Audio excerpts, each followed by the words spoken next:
Okay, just come.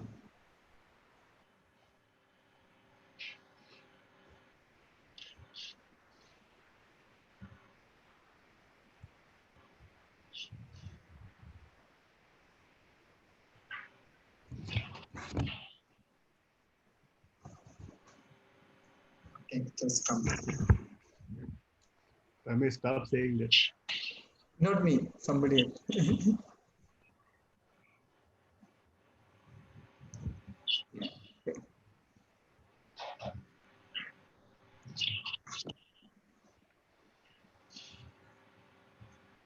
Just come. Good morning. Saying that. Not me, somebody else. Okay, just come. Good morning to all. We are very happy to welcome all the students, teachers, colleagues for this presentation by Professor Ramakrishna.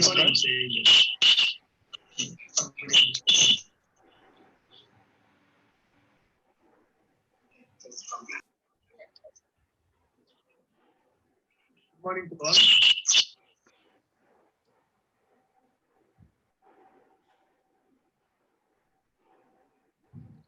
Today we have Professor Ramakrishna Bhat, who is going to talk for the students, and we have a few other members of IIT Kanpur and CDRI in the panel. So we have Dr. Namrata Rastogi from CDRI, who is also co-convener of the Kanpur-Lucknow chapter of Chemical Research Society of India. We have Dr. Ramesh Ramapanikar, who is an organic chemistry professor in IIT Kanpur. We have Dr. Anand Singh, who is also an organic chemistry professor in IIT Kanpur. And Dharmaraja Allimuthu, he is also an organic professor from IIT Kanpur. And we have Dr. Ritika Gautam, an inorganic chemistry professor in IIT Kanpur. So to begin this talk, I am inviting Professor Vinod Kumar Singh. He is the president of Chemical Research Society of India. Sir. Thanks, Raja, for inviting me for your program. This is a Kanpur-Lucknow local chapter. In fact, this is the first local chapter which has started such a unique activity. The purpose of CRSI's local chapter is to promote our discipline among students and teachers in that particular region. There are 21 local chapters in the country. And Kanpur-Lucknow local chapters convener is Dr. Raja Angamuthu and co-convener is Dr. Namrata Rastogi of CDRI. I'm happy that this local chapter has started a unique lecture series for the benefit of undergraduate and master students. And I'm more happy that Dr. Ram Bhat is the first speaker. And I thank the team, especially Raja, for putting a hard work to organize this. The first week of November will be chemistry week, where some activities should be planned, and we don't have much time for that. I'm happy to share that CRSI has agreed to give a 50% discount on lifetime membership fee for college teachers. We should have a membership drive sometime in November when we plan our chemistry week thing under this local chapter. I hope that by the time our life may become close to normal. Thank you, Raja. Thank you, sir. I invite Professor Ramakrishna Bhat. Professor Ramakrishna Bhat is not only the first speaker in this series, he is also the first faculty member to be inducted in IISER Pune. He was a very good student. He is a gold medalist in MSc Organic Chemistry. Also very good teacher. He got outstanding faculty award 2 times, once in 2010, once in 2016. And I'm very happy to invite him to deliver this lecture. Good morning, Raja. Good morning, everyone. Namaste. Am I audible to all of you? Yes. Okay, good morning. So first of all, it gives me an immense pleasure to speak to you all this morning, though I will not be able to see all the students and faculty members, but I must congratulate CRSI and everyone who has put a lot of efforts to start this unique activity. This is very important.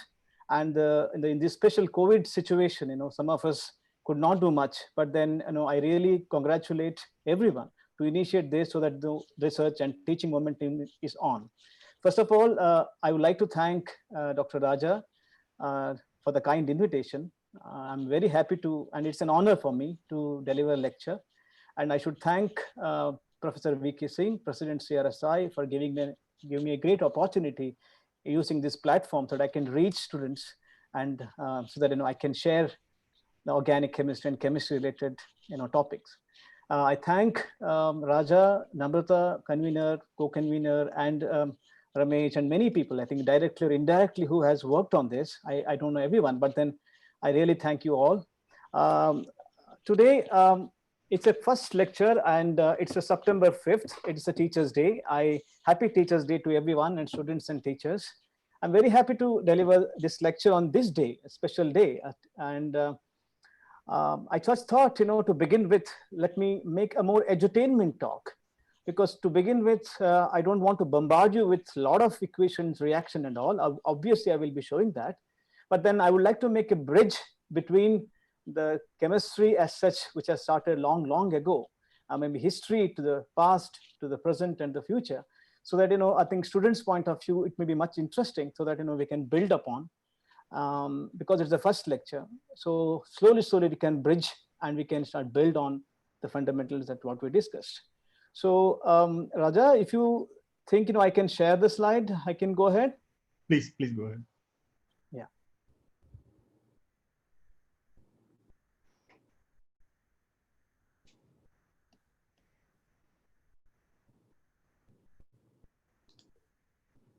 So is this, can you see the screen? Yeah, it's good. Okay. Give me just a minute. I just want to keep it aside. Okay. Good morning, everyone. So if I'm audible, so let me start. So maybe one person or someone say yes or no, so that it makes a little easy because it's a virtual one. Everything looks good. Please go ahead. Okay, thank you. Okay, today when Raja talked to me and called me with a kind invitation, you should speak. So I just thought, let me make it much more edutainment lecture, much more fundamentals as well as it should be edutainment because it's the first session, lecture of the session or season. So I just thought of giving a title: Chemistry, Curiosity, Common Sense, Learning at its Best. So you would understand maybe at the end of the lecture, why curiosity, why common sense? So how can we learn much better when we have this curiosity and common sense chemistry? So it applies to all the subjects, but then I'm just pertaining to chemistry today. So today is September 5th, as I said, it is the Teachers' Day. So to begin with, let me remember Dr. Sarvapalli Radhakrishnan. He was the first vice president and he was a great scholar. And on his day, on his birthday, so we all celebrate September 5th and the Teachers' Day. And also in India, the teacher is considered as guru. It's the greatest thing in India. And the guru, it's a special meaning. In Sanskrit, it is guru. Gukarasya andhakareti rukarasya prakashati. Gu means darkness, and the ru, one who brings or brightness or lighting. So that means when light is there, the darkness disappears because darkness doesn't have any existence. Only light has an existence because it's what particle as well as wave we talk about, right? So here are one or two quotes, and I'm going to show you that when we think we know a lot, we cease to learn. The true teachers are those who help us to think ourselves. And then I would like to take a quote from Rigveda and Kenopanishads, which is something very interesting. It's almost like you can say 2500 BC, but then it always attracted me because this is so apt till today. It says that avijñānatam vijñānatam vijñānatam avijñatam. One who thinks he does know a lot, one who thinks he doesn't know much, one he or she that I don't know much, I need to learn more. So he or she knows quite a lot. And one who thinks I know everything, and he or she doesn't know much. And that's what Rigveda or the Kenopanishads say. That is very, very apt for all of us till today. So we are all students till the end, and we need to keep learning. So today, I just want to dedicate this lecture to my professor, my PhD supervisor. So who happens to be, he was in IIT Kanpur, maybe 1977 to 1989. He served as a faculty there, and then he moved to IISc Bangalore, and finally he retired emeritus professor. So I would like to dedicate this talk to him. And apparently he was also a past president of CRSI. So, let me start. So to begin with, so all of us, when we think about chemistry, especially I'll be stressing a little more on organic chemistry. when we see what we are made up of, when we see that, so almost all of us, we say that, oh, we are all made up of many elements, but then most importantly, carbon, hydrogen, hydrogen and phosphorus and other elements are also important, but mostly carbon, oxygen, nitrogen, and hydrogen. Major portion is water. And that is something very interesting. What the earth is, like, you have majority water that exactly reflects in your body. That is something very interesting point. So of course, sorry, the slide just moved. Other topics are also important. Other elements are also important. But the most importantly, the carbon, hydrogen, nitrogen, oxygen. The question is why we started off, or why the Mother Nature chose carbon as a backbone. So this is something interesting, right? So all of us, we can say that carbon is most important part of body. But the most important thing is Mother Nature. Was she wise enough to choose carbon? She did, or she had Hobson choice to select carbon? What made Mother Nature to select carbon as a structure? If you see microorganism everywhere, imagine a science fiction. So you're all made up of silicon-based body. Maybe Raja had to give everyone a bucket holding right in front of you. Maybe instead of oozing out carbon dioxide, we would all oozed out silicon dioxide. Silica gel would have been very easy, right? All of us could have taken silica gel and we could have run the column. But does that happen so easily? So the Mother Nature thought enough about that?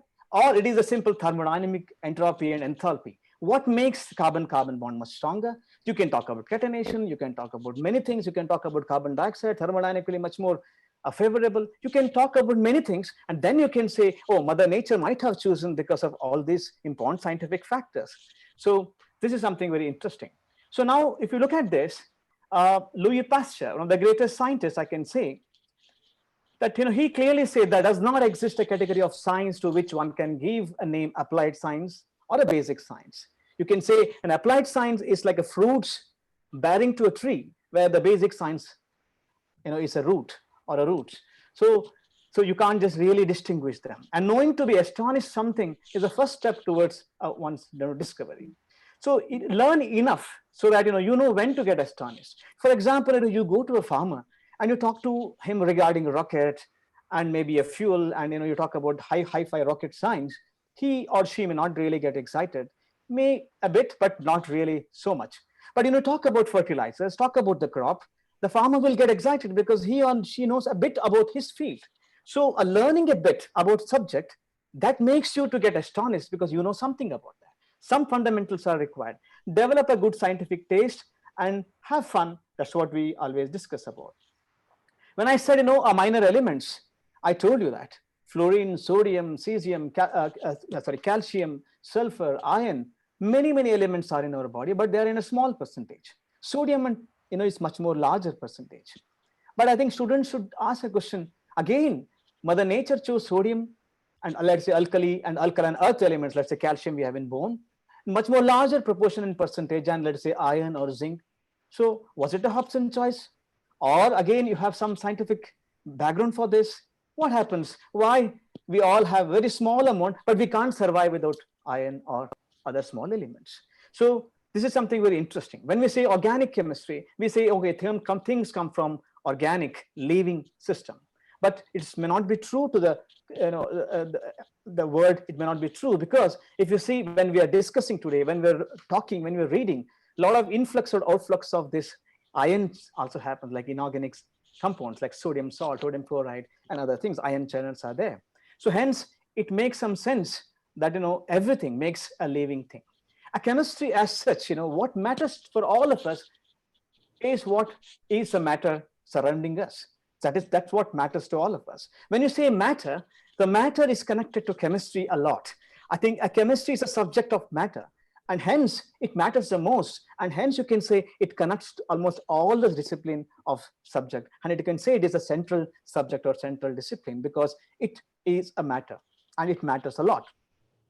So just to begin with, as I told you, I want to make this talk more edutainment talk, and I want to give a brief overview from the long time to today, because Isaac Newton says that whenever we do any research, we're all standing on the shoulders of the giants. I stand on the shoulders of the giant and I can see far from away. So hence it makes sense as a scientist, all of us, even if we publish, we always do back citation or citation, so that we always give credit to the scientists who did much before us, because we gain knowledge from others. When we say that, we can say modern chemistry, science or modern chemistry started maybe 300 to 400 years ago, or maybe a little earlier. But then this modern chemistry or modern science also stands on the giants of this, science or the foundations, almost like you can say 2000 years ago, based on the reliable sources. So if I see, to begin with, let us say Greek view. So Democritus is one of the earliest who can talk about, atom. So it's 470 to 380 BC. But at the same time, in Indian point of view, there was a person called Rishi Kanada. Kanada, he was named Kanada because he called a small particle exists like Anu, Kana, or Paramanu. So this is a parallel thing I'm talking about. Same way, Aristotle, the guru of Alexander the Great, he talked about 4 elements, or the Greeks believed in 4 elements. All of us know: fire, air, of course, earth, and water. But whereas India and Chinese context, we believed in 5 elements, and we added a space to that. Because space, if it is not there, nothing grows. Even if you think about, let's say, Himalayan mountain, it's the youngest mountain, but still it's growing. But if there is no space, Himalayan mountains cannot grow. Crystallization has to crystals keep depositing. If there is no space, nothing happens. Hence, the 5th element called ether, or the space, was also part of the Eastern understanding or philosophy. So now, to begin with, mostly if you look at the European science, they all talked about alchemists. When I say alchemists, they only believed that, okay, I need to make sure that, somehow we need to make gold out of something, add something, dump something, get gold out of that. So all of us know that gold is so precious. Even after demonetization, papers might have gone into the dustbin, means the currency, but the gold remained as gold because still it is valuable. Those days, kings used to have gold because they had to run the country. So almost all the kings across the world, they wanted to make sure that somehow I need to produce gold, and if there is no gold in the earth crust. So this may be true partially, because all chemists did not do that. They simply dumped to get gold. There were chemists. If you can see the documents, or if you see some of the earliest books, we can read it. There were a lot of efforts at those era, so they could do some bit of chemistry, no doubt about that. But then all chemists wanted to make gold. But what made them to fail in this? The constant failure to make gold from a cocktail led to many questions. Why did they fail? What caused the change in the substance? So if I take a round bottom flask, if I add 2 substrates, let us say 2 compounds, one is yellow in color, another one is green in color. Let us stir for some time, let us heat for some time. So we got an orangish compound after, let's say, 4 hours or 5 hours. This is a common sense approach that, I started off with yellow and green color. Somehow something like oranges compound is forming, or something is liberating. I could see a brown gas or something is liberating out, or the flask is getting heated up. So these are all the common sense approach. Heat and energy released in the reaction observed. Can it be tapped further? So observed chemical change of a matter from one substance to another substance, a color change. Let us say unit was already there. I started off with a 1 gram compound. I ended up in only, let's say, 200 milligram or 200 grams, let us say. 1 gram to 200 milligram. So what happened to the rest? So such kind of questions, the common sense approach already started. The first use of common sense approach made a true modern chemist. That's what we can say. That hence common sense played a major role in the entire ancient chemical world across the world. So, but then, I just thought of telling you a bit. Mostly when we study chemistry from the school days, mostly we hardly know about few scientists the ancient Indian science, but mostly it was mostly Western science like Greeks and Egyptians. But then there are a lot of things have been done. I don't want you students to especially rely on WhatsApp stories or secondary or tertiary sources. You all should go to, let us say, Indian heritage, where the books have been preserved, uploaded. The old books are there. Some of you should try to read them. And then only we should trust that what ancient India and China had done. So we need to give credit to every part of the world.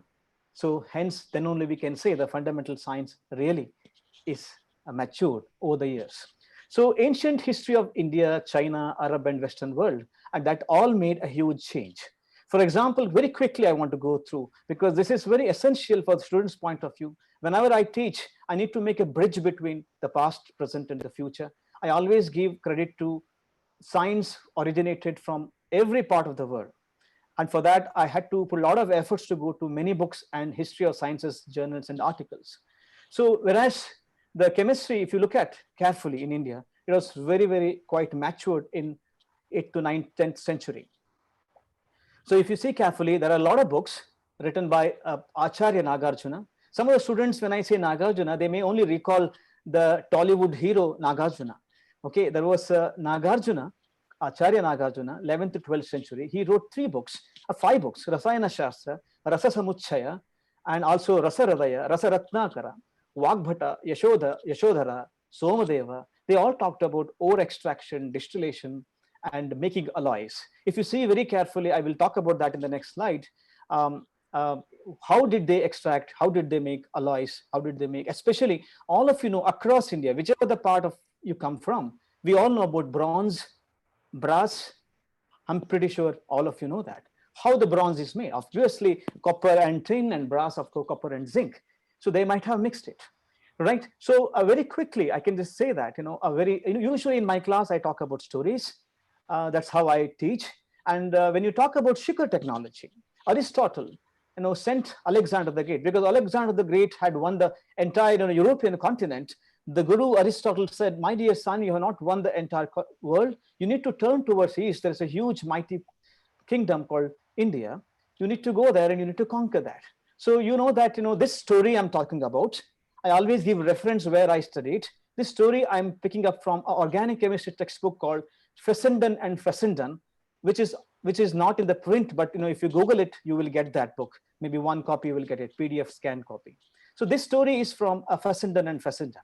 So Alexander the Great all the way comes to the current Pakistan, where that Punjab. So all of us know the story of Purushottama and Alexander the War. But the Indians have been always hospitable, and they offer him a jaggery, liquid jaggery from the cane sugar. And some part of India, we also use palm sugar. But then cane sugar, if jaggery, if you leave it for a while, it's at the bottom, it settles down, crystals deposits. So the Alexander was very surprised to see a liquid jaggery, because they had not seen other than honey. And in return, like he took the sugar technology, in return he gave cotton and other technologies. So this is well documented in Greek's history books, and also in Fessenden and Fessenden. So the word sugar comes from, let's say sucrose, comes from Indian Sanskrit word sharkaraha. Sharkaraha went to, you can say French sucre and all these things, and sucrose comes from sharkaraha. And if you see swords, if you see especially the southern India, the Damascus steel was well known and well documented, that there are a lot of exports. Rust-free pillar. I don't know how many of you seen the rust-free pillar in the Delhi. You can see here, I've shown how students are coming from Delhi. There is a rustless pillar standing from 1300 to 1400 years in the open place, atmosphere, harsh condition of Delhi, extreme heat and extreme cold. Nothing got rusted. And then if you see, there are some scientists from India, especially who work, the historians, but history of science, those who worked. Very interesting. I could see that they have shown here the image that they found in Nikund. This kind of system may be there when they do excavation, because iron was not easy to melt it, because it needs extraction of iron was not easy. It needed high heat and temperature. So this is something very interesting. What made them to make a rustless pillar? Carburization, everything they knew. This is what something very interesting. Then, of course, Ayurveda and Siddha medicine from southern India. Of course, some part of North India they have, but mostly Siddha from Karnataka, Tamil Nadu, and Andhra and Kerala. Now Siddha tradition is still left. Ayurveda, they use a lot of metals in this. So iatrochemistry, well documented. Language connection, that makes very interesting. For example, when we studied botanical names called Rauwolpia serpentina, that's teachers used to teach us in botany. But then when I understood that this is Rauwolpia serpentina derived from Sanskrit word sarpagandha, it made me to understand much more easily. For example, you can see, let's say hexa. So when we say sapta, so septa, sapta, asta, octa, nava, nona, deka, dasha, andasha, andeka, ekadasha. It goes like that. Dodasha, dodeka. So language, let's say orange. So you can say that, of course, narangi, navagataha, navigation. There are many, you can see. This makes a connection. However, having said that, a lot has been done in the ancient Indian part, whether it is Sushruta, Charaka, many. But what is important today, that how do we compete with ourselves, with the great history, to go ahead in the future, and we can compete with the whole world, and we can come back on the top of the world. And that makes a huge difference. But why we need to discuss about all this thing in a very shortly? Because this gives it instills a spirit in us. At once upon a time we did great job, but however, we cannot sit idle. We need to do much more. But at the same time, we need to give credit to people who did what. And unfortunately, this is missing in most of the Indian textbook. Light a bit is there, but not large extent, because we don't study those books written by them, as I told you, Surya Siddhanta by Aryabhatta, or many and many other books. So quickly, today, I should also quickly remember Prafulla Chandra Ray. Of course, he is one of the earliest organic chemists of India who really pushed for industrialization and chemicals and for pharmaceuticals and fertilization. He's one of the few organic chemists, earliest organic chemists from India. And today is apt for, because today is a COVID situation for all of us. We are all in the COVID situation. Many doctors across the world, hydroxychloroquine, we are all prescribing. And he was the one who did in a large scale hydroxychloroquine. So in the long ago, you can say that. Hence, I thought of remembering him. And I have listed some of the people who have worked on the ancient Indian science and Chinese science here. Some of the references for you. That Dr. Subrayappa was one of the well-known chemists on especially ancient Indian chemistry. Deshpande and other people, and P.C. Ray has written a beautiful book. Some of you should read that, History of Hindu Chemistry, Volume 1 and 2.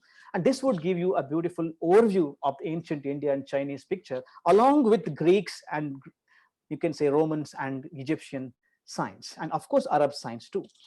So of course, I don't want to talk in detail too many things, but then we can go quickly. Everything adds on to the chemistry and organic chemistry. Today, I'll be stressing a little bit more on organic chemistry, but organic chemistry did not develop independently, right? So all the subjects developed together as a chemistry slowly, when we could not comprehend each and everything, because our knowledge is limited, our comprehension is limited. So we started bifurcating and became one subject expert, though we are not fully expert in anything.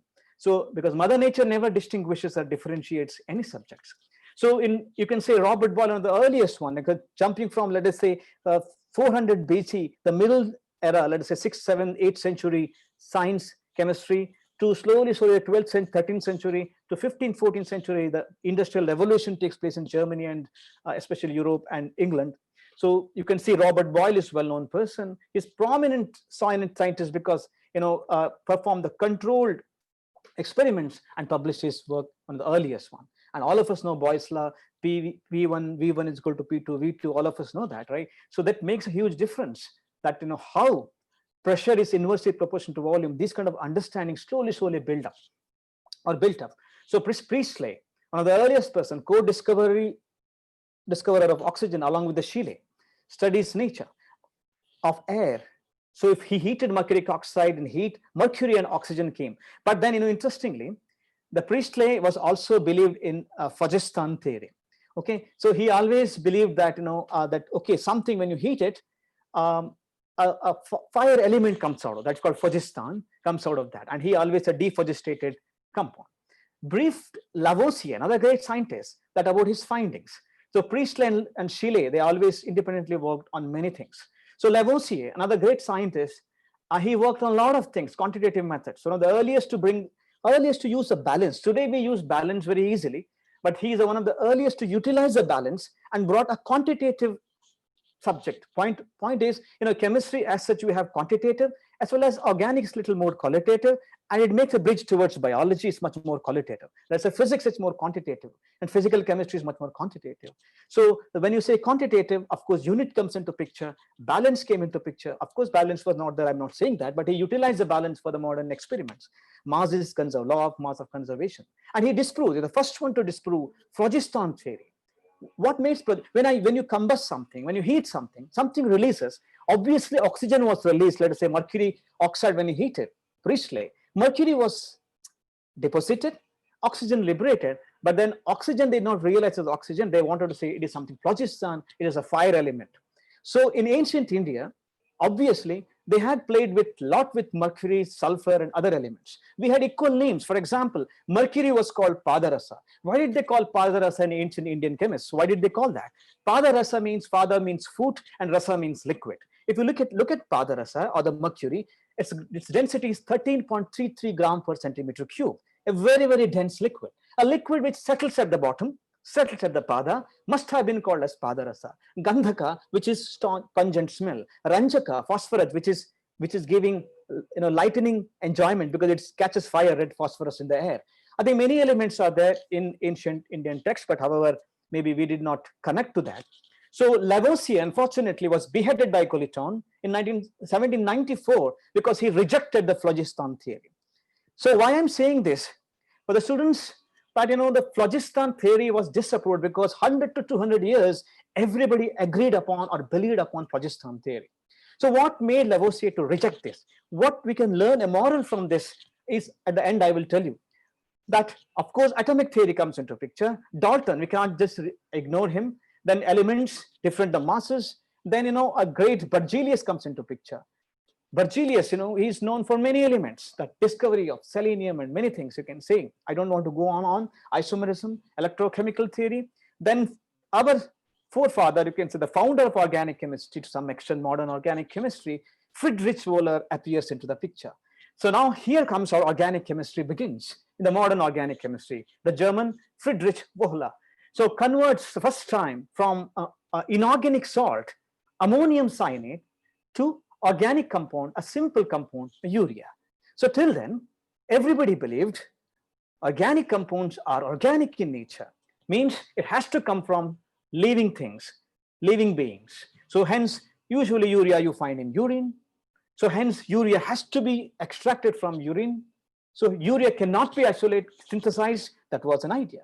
So excited, Friedrich Wöhler, he writes to his interesting guru, the Berzelius, say that I cannot, so to say, hold my chemical water. I must tell you that I can make urea without needing to have kidneys or anyhow, any animal, be it human or dog. And this is something very interesting, profound, and proud feeling from Berzelius. He just wanted to say that I made urea for the first time, starting from inorganic compounds. How great feeling he might have gone through, and how he might have broken the shackles of many scientists feeling those days that one could even break the existing theories and ideas. So this is very important. And Kekule. So of course there are a lot of debatable arguments about Kekule, whether he is the one who talked about benzene's hexagonal structure or his student. But then anyway, he was one of the earliest to talk about tetravalence of carbon. And interestingly, Louis Pasteur was much before even Kekule. Louis Pasteur talked about asymmetry. It's very interesting. So Louis Pasteur, I will talk about Louis Pasteur's story a little later. I'll connect that. But then structure of the benzene, even though you may say it's dream, snake is biting its tail, or monkey holding another monkey's tail, all this thing we have studied. So his student had controversy with Kekule anyway. But the point is, Kekule had contributed a lot and has contributed a lot. You can see he could write acetic acid structure, something like this. So a usual understanding of tetravalence carbon came into picture, even though tetrahedral geometry, tetrahedron, that is not there, but the tetravalency of carbon already came into picture by 1850. So Cooper, I don't know how many students know Cooper, but Cooper is one of the earliest to write the bond, a single bond, oxygen bond, carbon oxygen bond. Today we are writing a CC bond, single bond. That's because of Cooper, who denoted CC bond or CO bond with one single line. So this is something very interesting from the Cooper. Cooper gave a lot of ideas and atoms with the lines between them. Of course, Lost Schmidt comes into that, physicist and chemist, formulate to organic chemistry. I did not talk about Mendeleev, of course, another great person who tabulated everything, elements first by atomic mass, then reversed it to atomic number because he saw the exception. So Mendeleev came into picture. But then acetic acid, Lost Schmidt, the earliest structure. Now circle comes into picture. Double bond concept has been written in two circles. I think you can see this is something more interesting. And then Of course, Alexander Crumbron, 1865, acetic acid. Now, double bond comes into picture, carbon, double bond, oxygen. You can see how over the years, slowly started developing. It's not that one chemist or one scientist contributed the whole chemistry or whole science. Hence, it is essential for all of us, ethics point of view, that we need to look at and study them. And this makes a huge difference. When I was a PhD student in IISc, I used to go to IISc library. There are one part of the library, usually you find a lot of dust. 1850, IISc is an old institute, more than 100-year-old institute. We had library, we had old journals, 1860, 1870, 1890 journals, but hardly students used to go there, but a lot of dust around. But I used to go and dig out papers, classic papers by Faraday, classic papers from Louis Pasteur.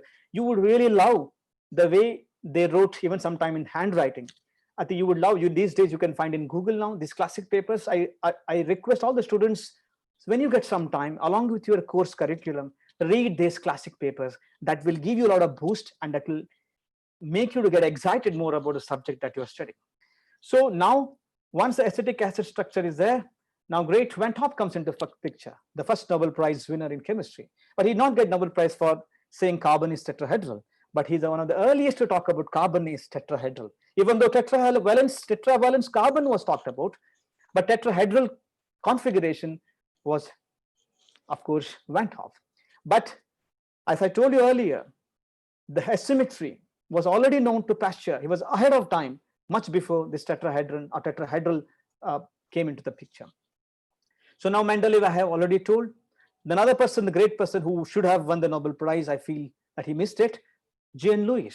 Louis dot structure. Today we talk about Louis acid structure. That's because of the Louis. He came up with the dot structure that all of you have studied that, and we need to remember him.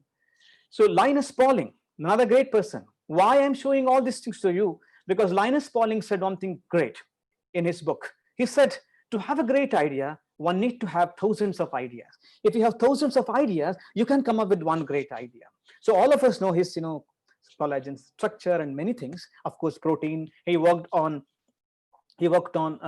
resonance, hybridization, quantum mechanics, molecular orbital theory. And actually, if you remember, Werner was the first one to make, let us say, ammonia and hydrochloride to give ammonium hydrochloride that I saw in 1860 or 1870 article.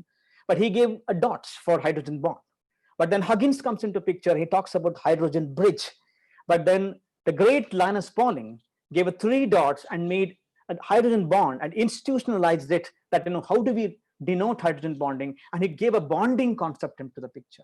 So without the bonding concept, I think it would have been difficult for all of us in the modern day chemistry, that how a chemistry evolved. Slowly, the bonding comes into the picture, because if you see chemistry as such, is very interesting subject. I think students are here today, they are listening, I don't know how many, but then chemistry is an interesting topic. I think if some of the students must be watching, let us say, TV shows, let us say Dance India Dance, or like this kind of programs. If you dance well, the judges will say, oh, your chemistry was very good. They never say your physics is very good, right? So why they say chemistry? Because chemistry makes a bond closer. It gels well. Bring 2 molecules closer, it becomes a bond, right? That's what we do. 2 atoms come closer. Chemistry is something to do with gelling together, making bond, and something to do with relation. Matter, hence it matters a lot. So bonding came into picture. Bonding concept is something very interesting. Now I just switch over to this interesting topic now.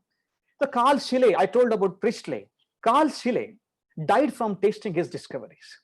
So now curiosity is one side and common sense was another side. That you have seen the last few slides, how ancient or modern to in bridge, middle age, let's say middle age European scientists and the scientists across the world, they were trying to use common sense approach too. Scheele did a lot of things, okay? He discovered, along with Priestley, oxygen. Oxygen means acidic in nature. Molybdenum, even though it was not true later, molybdenum, tungsten, many elements. But Scheele had a habit of tasting his discoveries. This is something very interesting.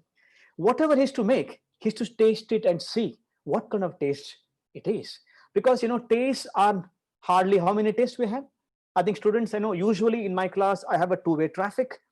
Unfortunately, because of the webinar, I'm not able to ask a lot of questions because I in turn take a lot of questions. You have 2-way traffic. I usually ask a lot of questions, tell stories, take questions back. But in a webinar, I cannot stop and ask that, and I can't cut across a lot of jokes. But then, when you talk about taste, that sweet, sour, all the last One is Unami taste, right? Sodium, the Ajinomoto taste, monosodium glutamate. So that is another taste. So he wanted to taste, because smell, unlike taste, smell we have, you can say, thousands of smell, because we have many olfactory bulbs, many receptors are there. But whereas a taste, we don't have many. We have only 5 major tastes. So he tasted everything to document it, and his luck, sometime bad, it went out of his luck. It ran out, and he developed symptoms because of the mercury poisoning. He used to taste his discovery. But then what shall we do with this? I'll tell you a little later. So this is Chile. So all of us today take a pride and use a Bunsen burner. Bunsen burner. So all of us know why it gives blue flame, why it gives yellow flame, the partial combustion or complete combustion.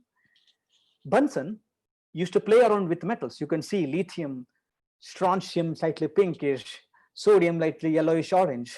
This flame and the color, that led to a lot of spectroscopic discovery much later, frequency and other things.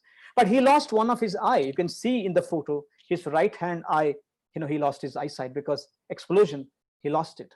So now, next person, Humphrey Davy. Again, he damaged his eyes and he died because of the poisoning. During this time, permanently damaged and nitrogen trioxide explosion. You can see some of the images I have taken from the website, and I have cited it last. So he did greatest of great discoveries. Another great, you can say, chemist or physicist, Michael Faraday. You may say thanks to Humphrey Davy that he lost his eyesight. Maybe I should say in a different context. I'm saying though, the Faraday became his assistant. Michael Faraday came in with a lot of discovery, and even he extracted benzene. All these things, Davis methods and other things. Unfortunately, again, he suffered from chemical poisoning. But we remember Michael Faraday for his greatest of great discoveries. Madame Curie, another person, if she would not have taken a risk along with the Roentgen and her husband Pierre Curie simultaneously, today we would not have had X-ray machine. So she took a risk. So finally, Louis Slotin.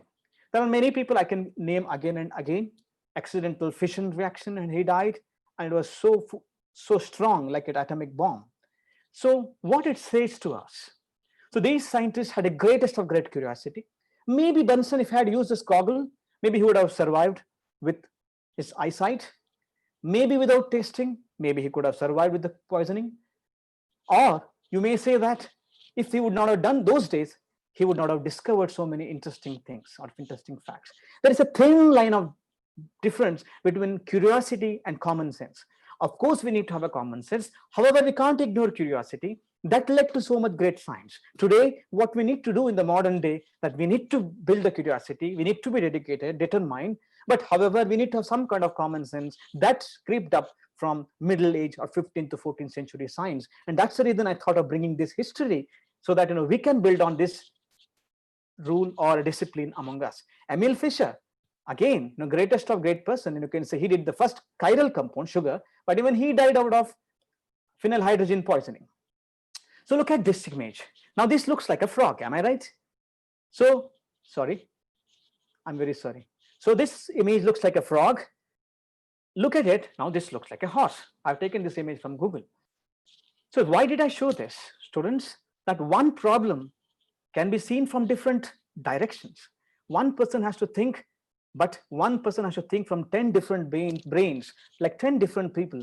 Because imagine a stereochemistry, 3-dimensional view. You can't see from a 2-dimensional view. Your brain has to image in a stereo-specific manner, 3-dimensional manner, and the problems have to be attacked from different angles. So this is what I felt a beautiful way to think at it, that attack the problem from different directions. So now organic chemistry, as I told you, Friedrich Wöhler came into the picture, urea. But then organic chemistry started with the greatest of great experiences and experiments. Kolbe, one of the greatest person after Wöhler, Wöhler's synthesis, of course, we know urea, but the Kolbe is the one who synthesized acetic acid. Synthesis of acetic acid was very, very essential. And he's the one who coined the word synthesis. Kolbe synthesis, when we study, is the first person to give a word synthesis. Today we take a pride, organic chemistry, a synthesis of, or I'm synthesizing. The Kolbe should get the credit. Why did he do that? Because Kolbe was the first one to come up with, a salicylic acid as a building block for aspirin.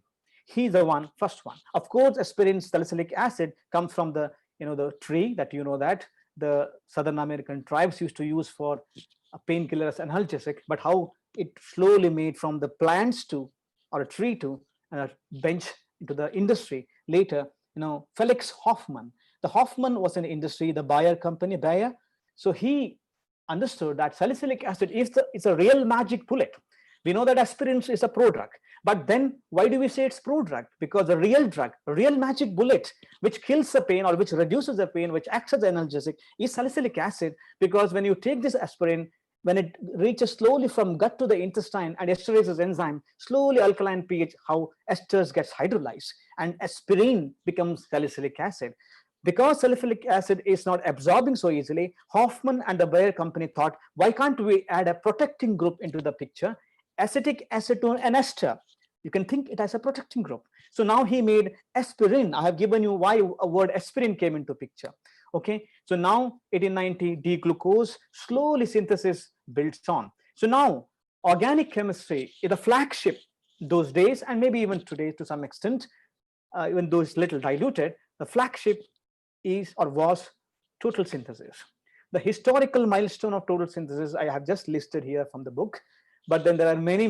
We can't give justice. It may be partial from my side to give only few images or few structures, but you can see from starting from 1828 from urea, alizarin, dye, Perkins dye, and conin, aspirin, and then quinine, morphine. I think some of you, I don't know, students might have taken syrup. A few years back, if you have taken a cough syrup, you used to feel drowsy because it used to contain codeine. Codeine is same family, alkaloid family. Quinine. So now some of you know heroin, which is a hot drug, nashawala. So when I say heroin, why did they use heroin? So heroin went out of the market. It was a medicine. It went out of the market because of its, the addiction. But then the word heroin, it gets the word because the soldiers were given this heroin, and the wounded soldiers used to take heroin. And heroin, if they take, and they used to be all right in next few days, and the hero is back in for the war. Hero is in for the war, and heroin it became. And this is a very interesting story from the heroin. And you can see hemine, chlorophyll, vitamin B12, and you can talk about tocopherol and many things. I will not list. You can see here many, intriguing organic molecules from the nature, organic structures, intriguing, complicated structure with more than 5, 10, 20, 50, 60 chiral centers, or even more than that, were synthesized. Why did I say that? And why do I think when I teach organic synthesis, many people think organic chemistry may not be logical when I talk to students, but then students, organic synthesis or organic chemistry is highly logical when you really go and see the fundamentals and make fundamentals out of that and build it. For me, when I say a movie, organic synthesis, organic chemistry, organic reaction, and maybe it is a lighter tone I'm talking about. Don't take it seriously. Just for a lighter part, for a joke, analogy, movie, a plot. Like reaction, you need a plot. Broken bond, bonds are broken, bonds are formed. Like a movie, a plot is there. Characters are there. Electron-rich person means a poor, a rich, and a story, maybe a triangle love story. You have electron-rich, electron-poor. So opposite charges attract each other anyway. Electron and that. So setting up a reaction, for example, I have to heat the reaction, high temperature. You can say I'm shooting the reaction in Rajasthan, Thar Desert, high temperature. Go to Kashmir or Switzerland, maybe low temperature. So the movie. So setting, understanding of the stereochemistry. Lines are the dialogues. So this is something interesting. Friends, it's very interesting when we understand organic chemistry in a very different manner. So we are made up of molecules, but if you see carefully, molecules are much more logical than we. I feel so, maybe. Look at SN2 reaction. Maybe lightly you take it, okay? SN2 reaction, all of us know, a leaving group is there, an incoming nucleophile comes into picture. Because it's a primary carbocation, you know that primary carbocation does not exist just like that, because nucleophile has to approach and leaving group is about to leave, partial delta positive charge, partial charge, positive charge is developing on the carbon, and then Walden inversion you talk about. So now the leaving group says that, oh my dear carbon. You are a primary. You're not so stable. I don't want to leave you. I don't want to leave you in a frustrated place. Let the nucleophile come in. You find your own partner. Then I'll be about to leave. Whereas look at the SN1 reaction. Tertiary carbocation is self-stable, hyperconjugation. Say that I'm self-stable, no problem. Leaving group, you leave it. I can sustain myself. I am psychologically very stable. Maybe I don't mind to lose a partner. I will find another partner. Anyway, in a lighter tone, I'm saying this.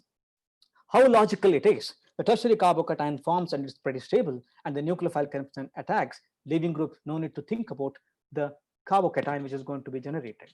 So, in a lighter tone, so now when I say about the flower, smell the flower, you have a chemistry. Smell the flower, see the flower, you have a chemistry. Touch the flower, you have a chemistry. Obviously, in the audience, there's a physicist. He would say, no, there is a physics there. If there is no light, I don't see color. A biologist would say that, oh, there is no biology, then there is no flower. Obviously, everybody is right. If there is no light, there is no color, no complementary approach. But if there is no dye, no pigment, no color too.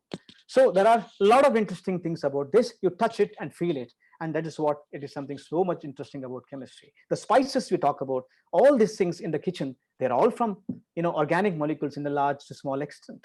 So now slowly we build on the organic synthesis of the 18th to 19th century to begin with, the 20th century. So the interesting thing is materials and manufacturing started in a large scale. So one of the greatest person, I could say that Goodyear. So today we have a lot of tires called Goodyear tires. That's because of this man called Charles Goodyear. Charles Goodyear, who used the rubber plant, and Kerala. If you go to Kerala today, it is well known for rubber industry or rubber plants. Some of you go to IISER Trivandrum. On the way to IISER Trivandrum, you can see a lot of rubber trees everywhere.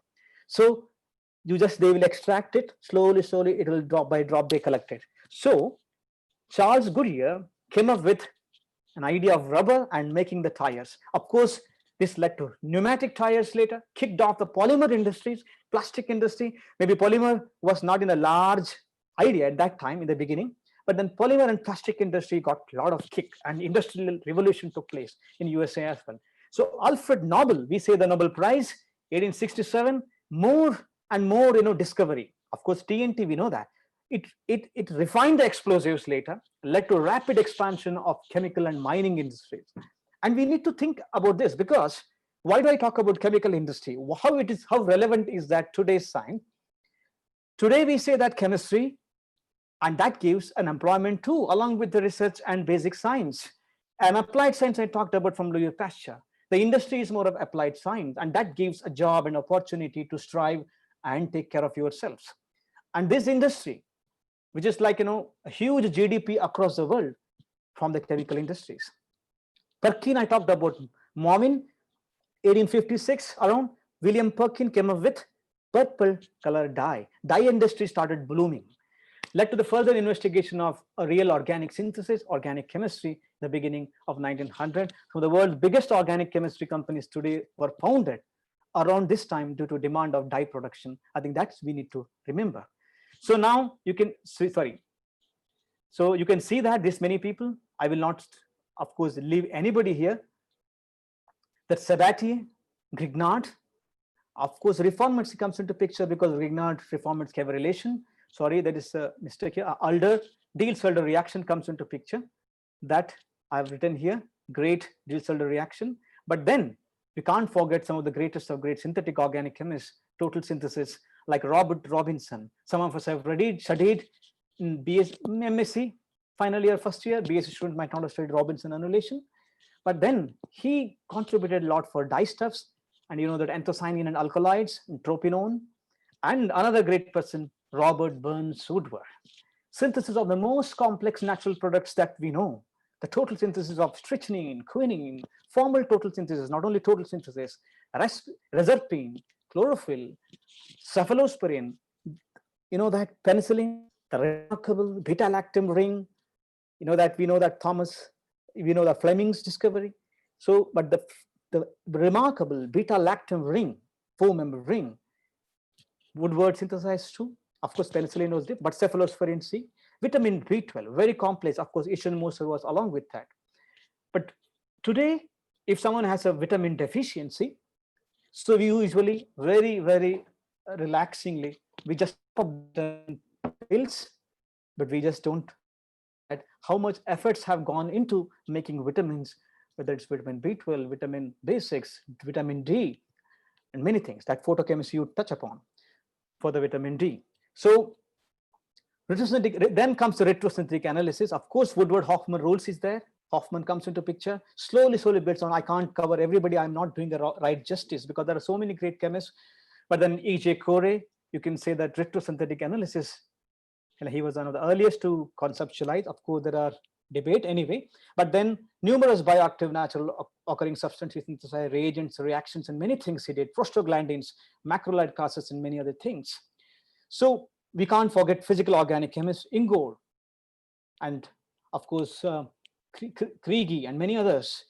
Derek Barton, the Sir Derek Barton comes into picture, physical organic chemistry, and he's also important for conformation analysis today that we study, and deoxygenation and oxygenation reaction, and CH functionalization long ago. Today we talk about CH functionalization, delta CH activation or delta CH functionalization, the Barton's activation of Barton's, that we have studied. So now Barton comes into picture and he gave a lot of ideas. Wittig reaction comes into picture. Today, if you see Wittig reaction, double bond formation, maybe today's context, it may not be atom efficient reaction. I start off with aldehyde and use trifluorophosphine and I throw out trifluorophosphine oxide. It may not be atom efficient, but then indeed it is a celebrated reaction for a long time. H.C. Brown, he is known for boron chemistry. In entire his life, he played around with carbon, hydrogen, and boron, known him to his name, HCB. So I think that may be very unlikely for all of us to do that. Merrifield comes into picture. Now, why Merrifield is important here? He came up with a polymer industry I talked about. He talked about polymers supported reaction or solid phase synthesis comes into picture. Merrifield resin comes into picture. Later, Wang resin and many other resins came into picture. But then Merrifield is one of the earliest to talk about resins or a polymer, cross-linked polymer. So how today, if you take a resin, let us say you take amber light and you take a solvent, certain solvent, you know that amber light or a polymer swells. But then sometimes students don't ask their questions to themselves, why the polymer swells? So cross-linking, what is the cohesive energy? Why solvent has to go into the cavity of the polymer? Then it swells, then polymer is expanding, surface area is increasing. And this is something very interesting. Polymer synthesis, of course, polymer Ziegler-Natta is there separately, but polymer supported synthesis started by Merrifield, and then it supported peptide synthesis on the polymer. Of course, we have to talk about Hargobind Khurana later, a great Indian scientist. But then anyway, I will just go ahead because Asian Moser comes into picture. I told you vitamin B12 and Gilbert Stock. We need to take his name. So students, I think, see carefully. This is a reaction. I'll take a cyclohexanone and I'll give you ethyl iodide and a base. For example, we'll take only stoichiometric, 1:1. So do you get 100% or a quantitative 2 ethyl cyclohexanone? Or would you end up in getting 2,6 diethyl cyclohexanone as well? So that means there is no selectivity. Why is that? Because base is there, ethyl iodide is very reactive. But then something interesting Stark did. That's called Stark-enamine synthesis. Stark long ago used pyrrolidine, secondary amine, and he used that to make a bulky enamine. And enamine, you can see here, it's attacking the Michael acceptor. Michael addition takes place to get one single, 2 substituted cyclohexanone. So why we need to learn this? We need to learn this Stark-enamine synthesis because he's one of the earliest to give more selective reaction using an organic molecule, pyrrolidine. This I will connect it a little later. Slowly, even though that was not an asymmetric reaction, slowly catalysis started creeping up in 1960s, 1970s. We know that the Sharpless and great Naori and the Knowles got Nobel Prize for oxidation, asymmetric oxidation, and asymmetric hydrogenation.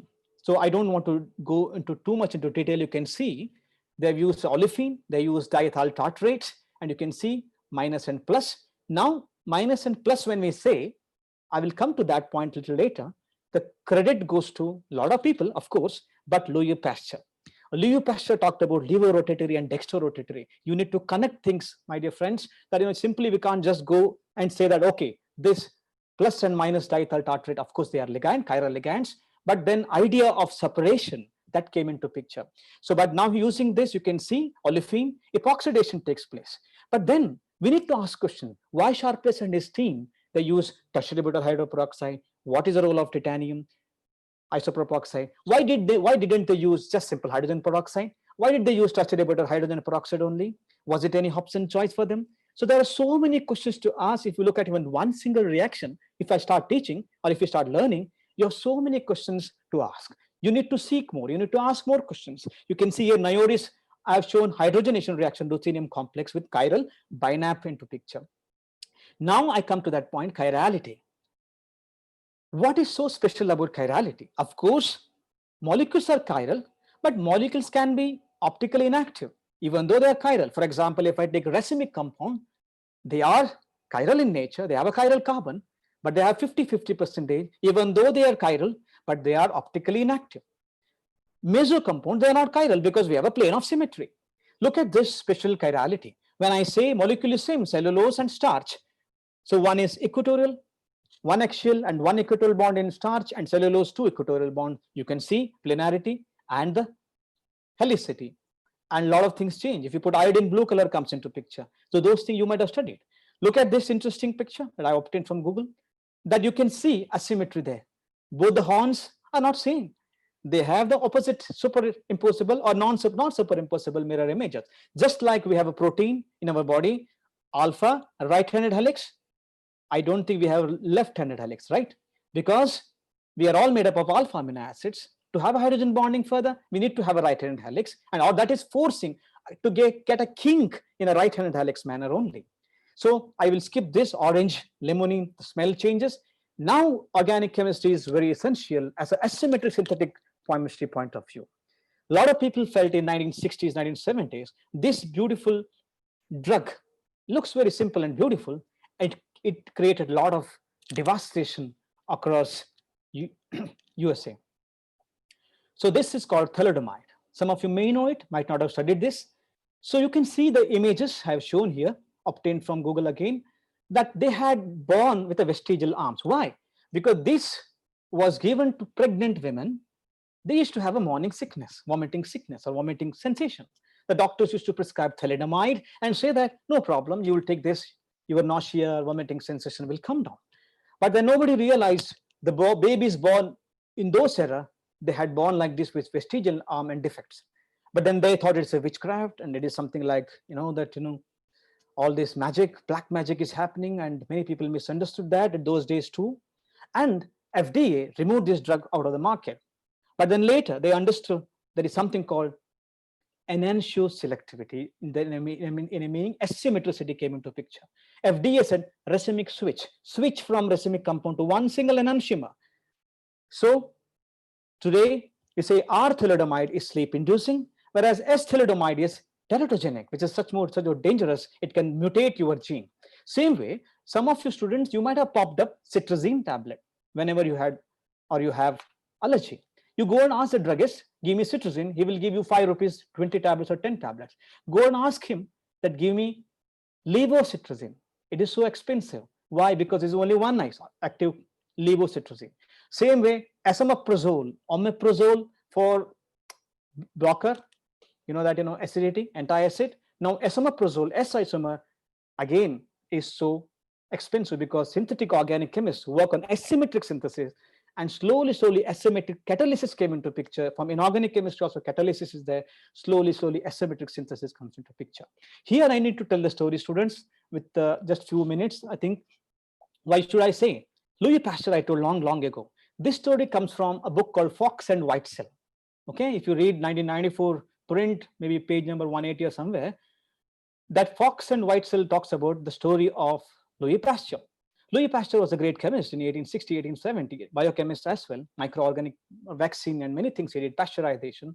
The French wine industries, they went to him because wine gets better with the vintage. That's what people say, right? And they used to store the wine in the large barrels, and the corks bottle used to get crystallization. Some of you heard this story. And painstakingly, he separates sodium ammonium tartrate, Pasteur, that he will say that, French is known for many things, right? French wine is famous. He separates the crystals under the microscope, and we know that sodium ammonium tartrate, he said, there are two enantiomer, means levo and dextrorotatory. He painstakingly separates them. And he called racemization because in Latin, the racemus means grapes.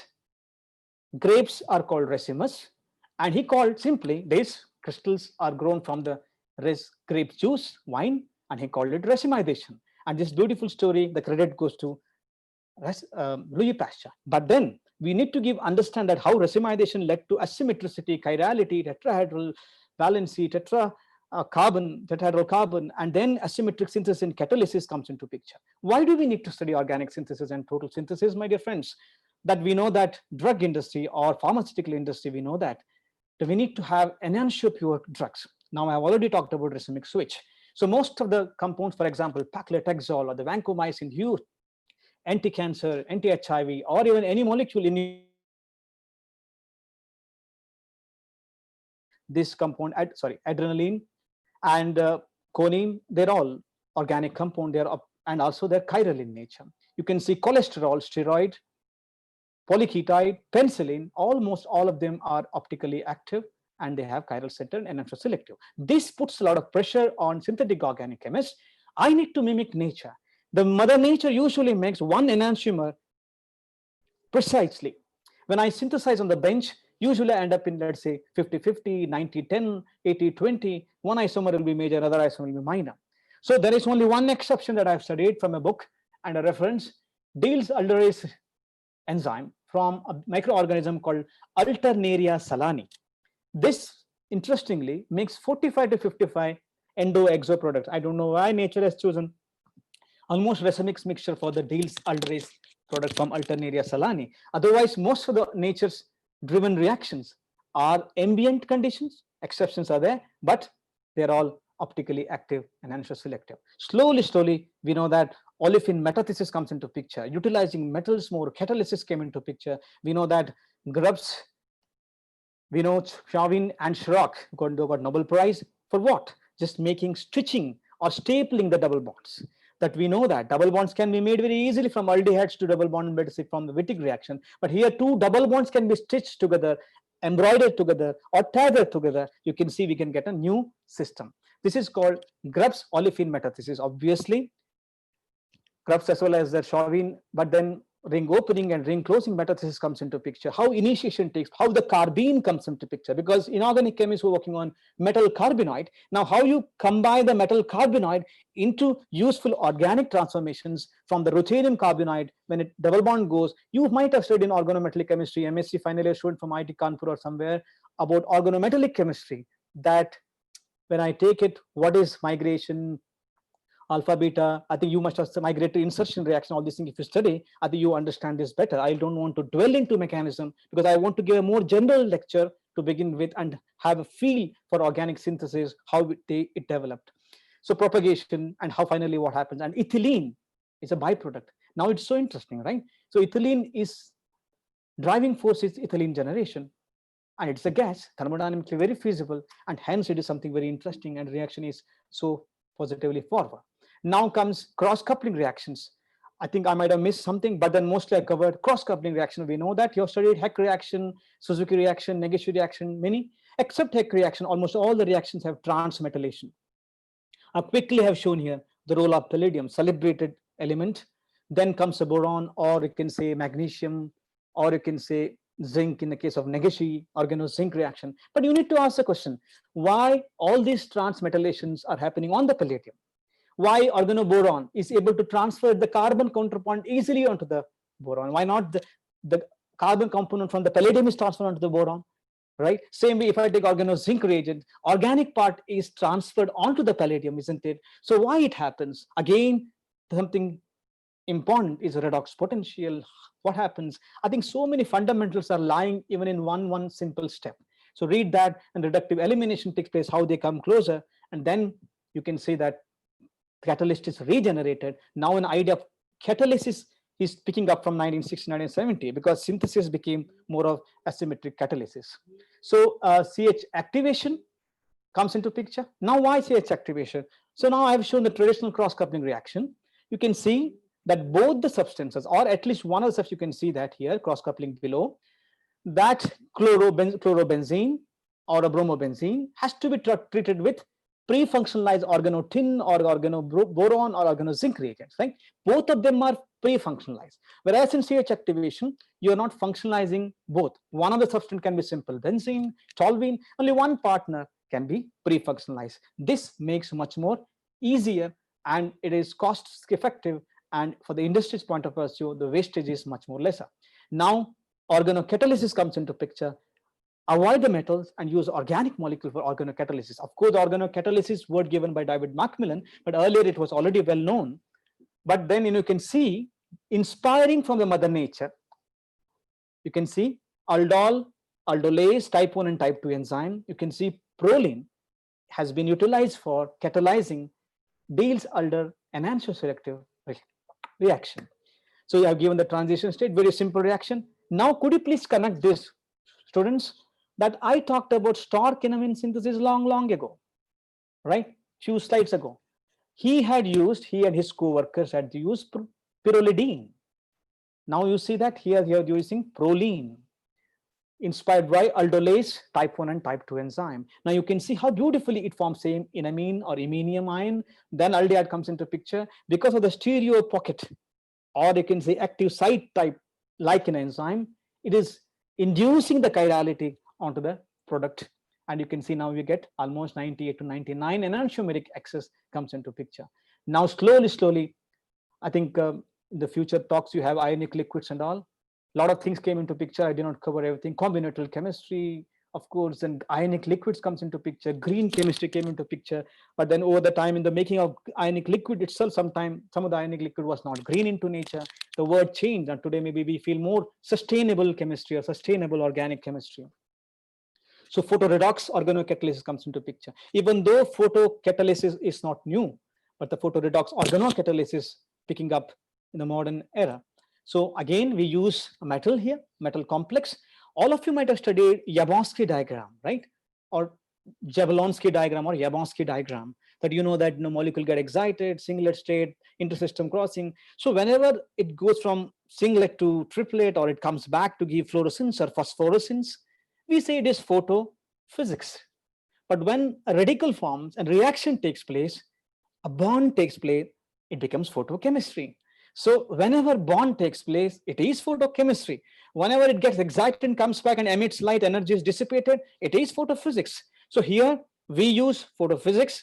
Molecule get excited, the excited state has to dissipate its energy, it rubs off the energy to another molecule get excited. I have shown here, for example, here you can see this molecule. I have taken nitrogen derivative. Sorry, my pointer did not get selected. Also, my page number is not showing. I'm very sorry. Somehow I don't know why. Okay, so this you can see very clearly, quickly. Visible light, simple visible light.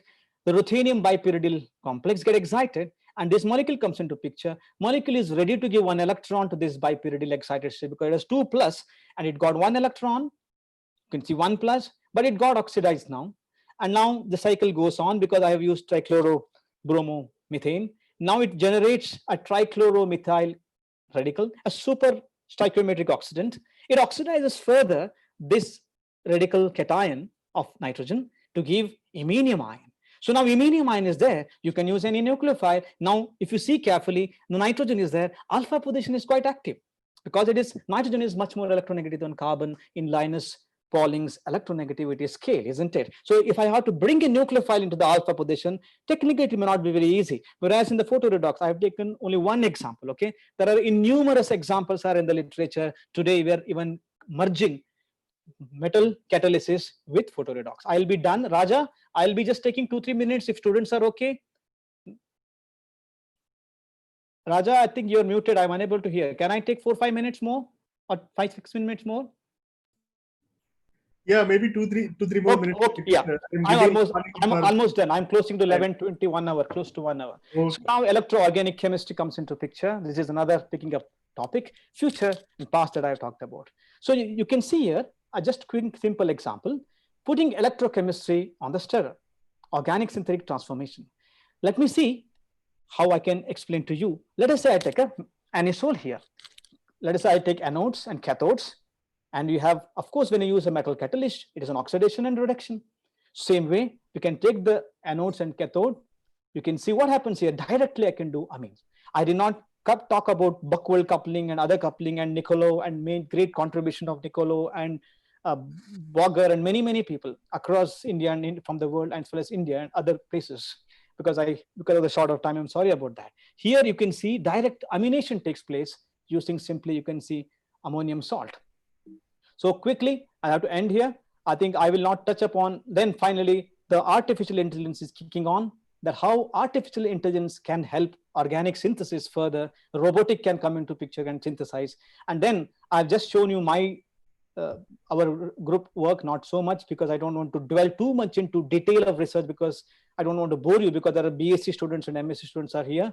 So I just quickly shown that our 1 or 2 slides of our research. Like here we have shown from the Meldrum's acid, how can you make alpha beta unsaturated, you can see alkylidene to get alpha beta unsaturated esters, even though the Fee and other people, Gregory Fu and other people have done this, but then we came up with a simple compound like iron catalyzed, even microwave or normal heating condition to use, making a compound called octinoxate and other compounds. Octinoxate is a very active ingredient in sunscreen filter. And this we could synthesize in a highly E-selective manner. And same way, and then show selective organocatalysis, where 20 years ago that List had come up with the Benjamin-List reaction, 3-compound reaction. But however, the Barbers and many people could not get this enantiomer selective version. And we understood that using a catalyst in excess can be a nightmare, and it can spoil the enantiomer selectivity. And beautifully, we could show that how the more is not merrier all the time. Mostly we always feel more is merrier, but sometimes more cannot be merrier. So then CH activation, we can see how sp3 CH bond, benzylic or other thing can be activated using simple transient directing group, so that we can make useful compounds as scaffolds. And here I've shown a drug CP994, a molecule which we could synthesize in 5 steps, enantiomer selective version 99.9 enantiomer selectivity. And happy that this was highlighted in Organic Synthesis State of the Art book for the novel CN bond construction. So usually the literature, they took 13 or 14 steps. I don't want to bore you with our research. And finally, a photoredox that we have been working, and many more articles are in pipeline. So finally, within just next 2 slides, so look at the nature, because we're trying to imitate or trying to copy the nature for the bio transformations or even enantiomer selective transformation. Usually, whatever we do, we heat, beat, and treat. But Mother Nature, exceptions are there, thermobacteria or maybe thermal vents, except that most of the nature's driven reactions do not need high temperature, do not need to beat, do not need to treat. So how do they do that? So for example, aqua protein.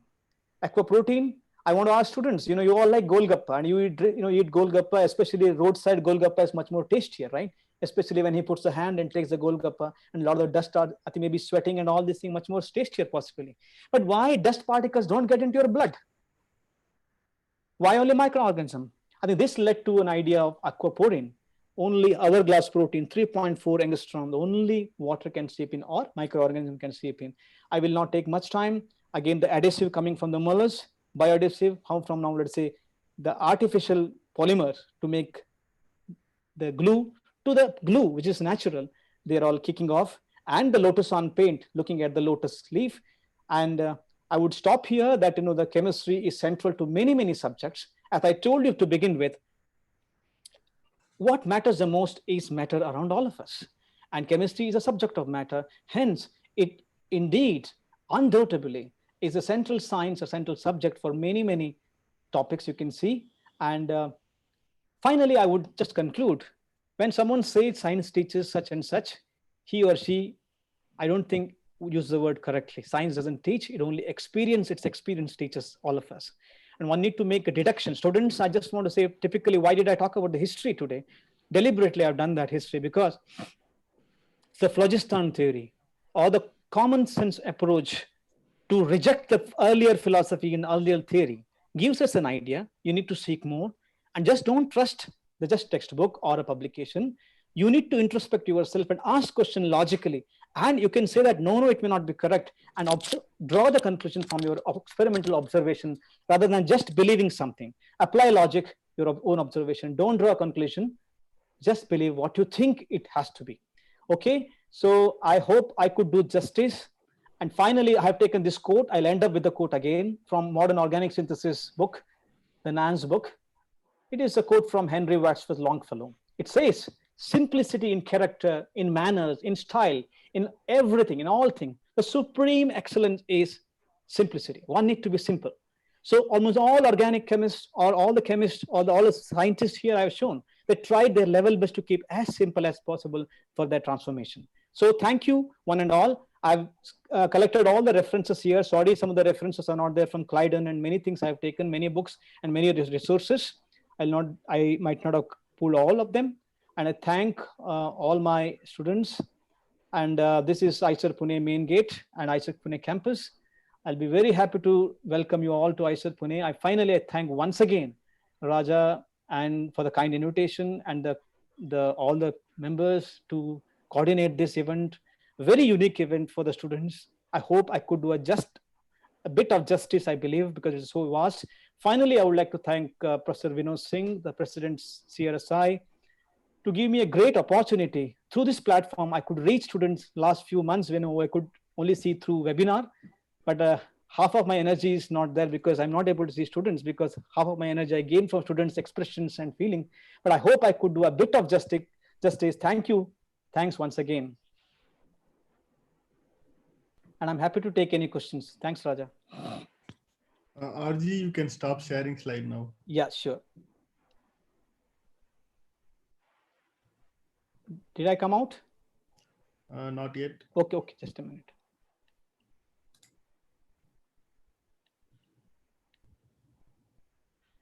Is it done? Still we see Swami's photo on your table, desktop. Okay.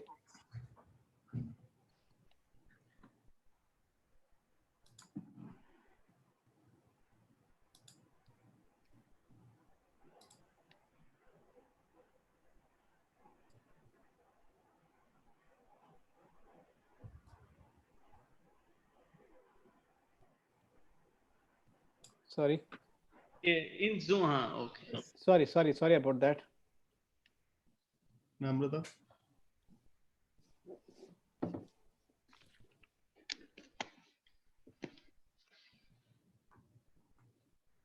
I would like to invite Dr. Namrata to thank the speaker.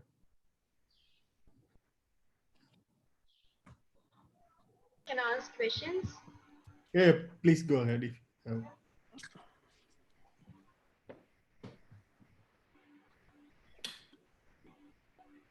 I don't see any questions from students here. Yeah. If you have anything you can ask, otherwise, please thank the speaker. Yeah. Well, I would like to thank Professor Bhat here. It was in 1 hour. It was almost he started from the history of atom, how atom was discovered, to all the way to artificial intelligence, and it was good to see how actually everything is basically connected to chemistry. So chemistry is the center science. So you cannot be a good chemist if you do not understand arts, if you do not understand physics. So and it was really good, Dr. Bhatt, how we kind of revised all the concepts, right from like basic thermodynamics to computational chemistry to retrosynthesis to electrochemistry to photochemistry and everything. And I guess the students, this was really good, not only for students but also for us faculty who's listening to this lecture. And I thank you. And this was a very good, very well researched presentation, I would say. Thank you very much. And for students, I would like to let you know that every Saturday we will have lectures under CRSI Lucknow Kanpur chapter at the same time. And next week we will have a lecture by Professor Anbarasan from IIT Chennai. You are all encouraged to join at the same time. And also you can also forward this link to other friends of yours. So we'll be looking forward to next week Dr. Anbarasan's lecture. Thank you, Dr. Bhatt, again. Thank you. I would also like to thank Professor Ramakrishna Bhat for this enchanting lecture. I have seen the comments. Students were very happy and enthusiastic to receive your lecture.